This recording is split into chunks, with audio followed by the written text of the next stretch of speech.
प्रधानमंत्री नरेंद्र मोदी आज नई दिल्ली में सशक्त भारत अभियान के शुभारंभ करीन। ये मौका में वीडियो कॉन्फ्रेंसिंग के जरिए देश के अलग अलग स्थान में होने वाला कार्यक्रम ला प्रधानमंत्री संबोधित करीन। ये कार्यक्रम के प्रसारण छत्तीसगढ़ के राजभवन में घलो करेगी। ये कार्यक्रम में राजभवन में राज्यपाल विश्वभूषण हरिचंदन, राज्यपाल के सचिव अमृत कुमार खलखो, उप सचिव दीपक अग्रवाल और राज्य के जम्मू विश्वविद्यालय के कुलपति, डीन और प्राध्यापक मन घलो मौजूद रहीन। एक कार्यक्रम में प्रधानमंत्री कहीन की भारत ला वर्ष 2047 तक विकसित देश बनाए के संकल्प लेके काम करना है।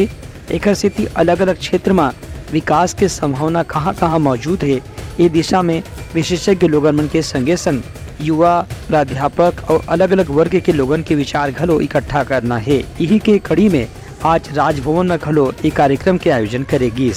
ब्यूरो रिपोर्ट, उतलंगा न्यूज।